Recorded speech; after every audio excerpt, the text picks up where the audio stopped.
Bonjour tout le monde, Sébastien Beaupier, expert Google Ads, et aujourd'hui on va se faire un petit tuto Google Display Smart, display intelligent, d'accord? Alors il faut savoir que le display, qu'est-ce que c'est le display? C'est comme par exemple quand vous allez sur un site internet et sur ce site, eh ben, il y a des petits encarts publicitaires voilà, à droite du site ou à gauche du site, et souvent c'est par rapport à des produits que vous avez déjà vus ou vous avez recherché récemment. Pourquoi? Le Google Display sert dans un premier temps à faire du retargeting, à recibler vos prospects, à recibler les personnes qui ont montré de l'intérêt pour vos services ou pour vos produits. D'accord? Il est très difficile d'aller faire de l'acquisition à froid avec du display. C'est tout à fait possible. Mais je vous conseille dans un premier temps de le mettre en place en retargeting. Et si vous avez des bons résultats en retargeting, ensuite on pourrait pourquoi pas passer sur de l'acquisition à froid. D'accord? Et aujourd'hui, on va plutôt s'intéresser au display intelligent. Qu'est-ce que c'est le display intelligent? En fait, c'est tout simplement Google qui, par rapport à toutes les données que vous lui avez données auparavant, eh ben, sait à peu près quel est votre persona et sait à qui il est préférable de montrer des pubs ou non. D'accord? Je vais vous montrer quelque chose. On va aller sur Nouvelle campagne. Ici, sur Google, on veut réaliser des ventes, par exemple, si c'est votre objectif dans ce cas-là. Ici, on a le réseau display. OK? On a deux options. Campagne display standard, campagne intelligente sur le réseau de display. OK? Nous, on va s'intéresser à la campagne intelligente. Néanmoins, si vous avez un compte Google Ads vierge, que vous n'avez pas dépensé plus de 50 € en pub, que vous n'avez jamais fait de campagne display auparavant, etc., etc., ne faites pas de campagne réseau intelligent. Pourquoi? Parce qu'il n'y a pas de données. Donc, s'il n'y a pas de données, Google, eh ben, il va se casser la tête. Il va se casser la tête parce qu'il ne va pas avoir assez de données pour savoir quel est votre persona, etc. Donc, dans un premier temps, il est préférable de partir sur de la campagne display standard, où vous aurez un peu plus la main dessus, où vous allez choisir un peu plus à qui vous voulez montrer vos pubs. Et une fois que vous avez des résultats avec celle-ci, on passe sur du intelligent. D'accord? Ça, il faut bien que ce soit clair pour vous. Donc, on va être dans le cas là, voilà. On a des campagnes en Google Search qui marchent, etc. J'ai une campagne de retargeting en Google Display Standard qui fonctionne. J'ai envie de m'essayer à l'intelligence smart. OK? On appuie là, continue.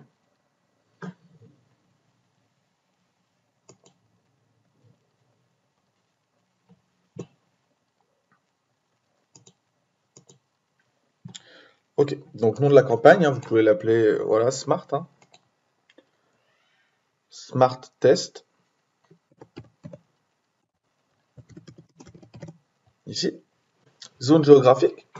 Tout dépend quelle zone vous targetez. Si c'est la France, c'est la France. On n'oublie pas d'aller ici et de mettre les personnes qui sont situées dans les zones, hein, pas celles qui montrent de l'intérêt, on s'en fiche, les personnes qui sont situées dans la zone. En français, si les personnes sont françaises, les enchères. Alors là, les enchères, on va s'arrêter un moment dessus, d'accord? Il y a plusieurs options disponibles. Moi, dans un premier temps, si c'est la première fois que vous faites du display voilà, intelligent, je vous conseille plus de partir sur du maximiser les conversions. D'accord? Afin de dire à Google, voilà, moi je veux maximiser les conversions de ventes, de prospects, etc. Néanmoins, si vous connaissez votre CPA cible avec des campagnes en display, si vous savez que généralement, quand vous faites du retargeting avec du display, vous dépensez 3 € pour une vente ou 1,50 € pour un prospect, et bien là, par contre, on va le mettre en place. D'accord? On va dire 1,65, on va dire, allez, 3 €. En moyenne, ça me coûte 3 € de réaliser, d'obtenir un prospect ou de réaliser une vente via une campagne Google Display Standard. Donc là, on va mettre CPA cible, coût par acquisition. OK? Votre budget, celui que vous voulez, on va mettre 50 € ici. Là, il y a des paramètres supplémentaires, etc. On ne va pas en parler aujourd'hui. Ciblage, regardez. Voilà pourquoi c'est intelligent. Le ciblage automatique vous permet de cibler automatiquement des clients sur le web à l'aide d'insights sur les visiteurs et les pages de destination de votre site. Il tient également compte des mots-clés les plus performants de vos campagnes sur le réseau de recherche. Voilà, c'est dit. Il marche seulement s'il y a de la donnée. Donc, accumuler de la donnée avant de le mettre en place. D'accord? Créer une campagne. C'est très simple à mettre en place. Mais il faut avoir de la donnée avant. Je me répète, hein, je me répète, mais même en me répétant, il y a encore des personnes des fois qui s'y lancent, qui mettent 50 euros, 100 euros, 150 euros, qui n'obtiennent aucun résultat. Et en fait, c'est des personnes qui ont dépensé que 100, 150 euros en pub auparavant sur ce compte. Non, il faut dépenser un peu d'argent dessus, d'accord? Il faut avoir des bons résultats. D'ailleurs, si ça vous intéresse d'avoir des résultats avec Google Ads, que ce soit sur du e-commerce ou sur de l'acquisition de prospects, regardez en description, je vais vous mettre le lien de ma formation sur Google Ads, la Bible de Google Ads, où je recense tout ce qu'on peut faire sur Google Ads, que ce soit du shopping, du search, du display, pour de l'acquisition en dropshipping, pour du service. Tout se retrouve dans cette formation. Donc si ça vous intéresse, c'est tout simplement voilà, le premier ou deuxième lien dans la description. Bon, pendant que ça charge un peu, je fais un peu la promo et puis bah, si ça vous plaît ce genre de tuto, n'hésitez pas, mettez un like, commentaire. J'aime pas le dire, je sais qu'il faut que je le dise dans les vidéos. Voilà, ça incite un peu, je le dis jamais. Là, ça bug, bah, du coup, je prends le temps.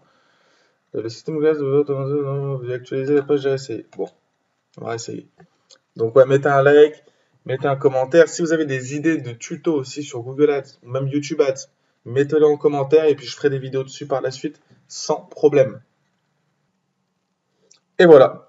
Donc, une fois qu'on a confirmé la campagne, on se retrouve tout simplement sur cette page. Voilà. Votre campagne ne sera pas diffusée tant que vous n'avez pas créé d'annonce. Donc, on va créer une annonce. Créer une annonce ici. URL finale. Donc, vous mettez l'URL de votre, soit de votre page de vente, soit de votre site internet, soit de votre page de contact. Tout dépend du service que vous proposez. Image et logo. Vous mettez une image.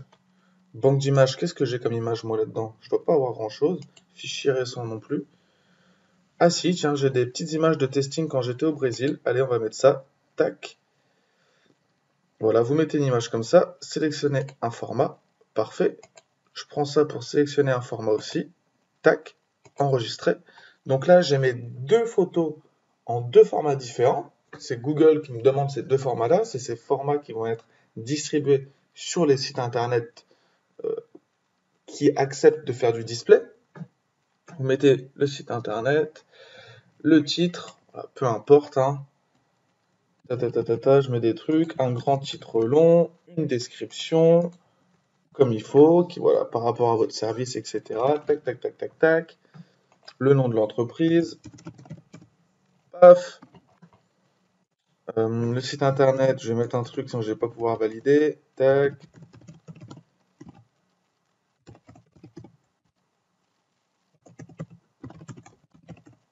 Voilà. Ça marche pas, c'est pas ça mon site. Sébastien, bon, peu importe, je vais pas le mettre. Et on enregistre et la campagne se lance tout de suite. Ok, donc là ça se lance pas parce que j'ai pas mis d'URL final, peu importe.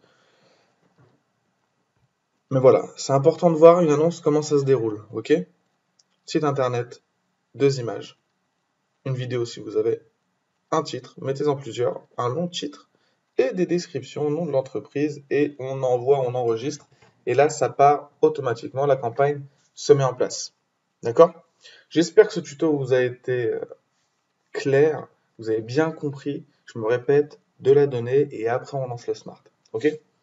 Sur ce, je vous souhaite une bonne soirée, une bonne journée, on se dit à bientôt, ciao.